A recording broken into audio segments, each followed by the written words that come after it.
दोस्तों, मैं Arif Khan crime exposure news room से।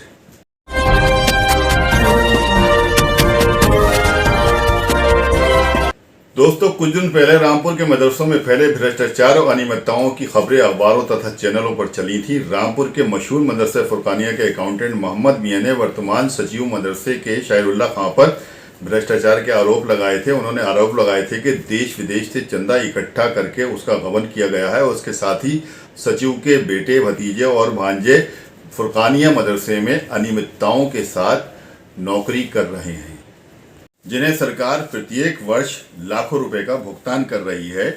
उन्होंने इस बात की शिकायत रामपुर अल्पसंख्यक अधिकारी मोहम्मद खालिद के यहाँ और इसके अलावा मुख्यमंत्री पोर्टल मुख्य सचिव से की थी, लेकिन उस पर अभी तक कोई कार्रवाई नहीं हुई थी।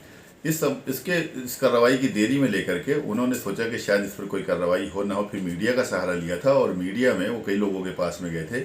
मेरे ऑफिस में भी आए थे। वो मुझे भी आने के बाद में उन्होंने कई इंटरव्यू दिए थे। उसमें उन्होंने वो सब बातें बताई थी कि किस तरह से वर्तमान सचिव ने चंदा लाने के बाद में उसका कोई हिसाब किताब नहीं दिया। इसके अलावा किस तरह से वहाँ पे जो कार्यरत जो टीचर्स हैं वो पूरी तरह सही तरह से ड्यूटी अपनी नहीं कर रहे हैं और उनकी बिना ड्यूटी किए भी उनको पैसों का भुगतान किया गया। इस संबंध में जब मैंने मोहम्मद खालिद अल्पसंख्यक अधिकारी से जानकारी चाही तो उन्होंने मुझे जानकारी देने के बजाय उन्हें ऐसा लगा कि मैंने उनसे शायद कोई गलत सवाल कर लिया हो। लेकिन उसके बाद में जब उनके खिलाफ इंक्वायरी सेटअप हो गई और जांच की आंच उन तक पहुंची यहाँ पर, तो आज 1 सितंबर को ये सूचना प्राप्त हुई कि मुख्य सचिव ने उनको निलंबित कर दिया है।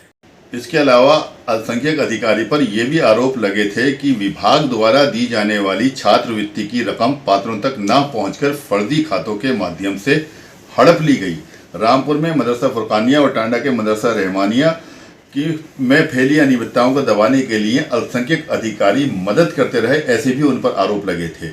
1 सितंबर को प्रमुख सचिव अल्पसंख्यक कल्याण के रविंद्र ने रामपुर अल्पसंख्यक कल्याण अधिकारी मोहम्मद खालिद के निलंबन की पुष्टि कर दी। और आपको ये भी बता दूं कि शिकायतों और मीडिया में आई खबरों को लेकर ना तो अल्पसंख्यक अधिकारी इतने गंभीर थे और ना ही उनके साथ में जिन लोगों को वो पक्ष लेते थे वो लोग इतने गंभीर थे। अल्पसंख्यक अधिकारी के मुंह से भी कहते सुना गया था कि ऐसी खबरों से या ऐसी बातों से हमारा कुछ नहीं होता। लेकिन अब देखा कि उनके पर जिस तरह से गाज गिरी है, उनका बोरिया बिस्तर बंद हो गया है।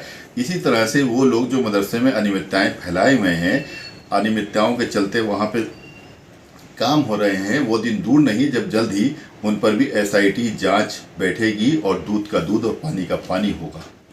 तो इसी प्रकार की खबरें लेकर मैं आपके सामने आता हूँ। पसंद आई हो तो लाइक कीजिए, शेयर कीजिए, फॉरवर्ड कीजिए, आगे बढ़ाइए और चैनल को सब्सक्राइब कीजिए। नेक्स्ट वीडियो में इंशाल्लाह जल्द मुलाकात होगी। तब तक के लिए जय हिंद।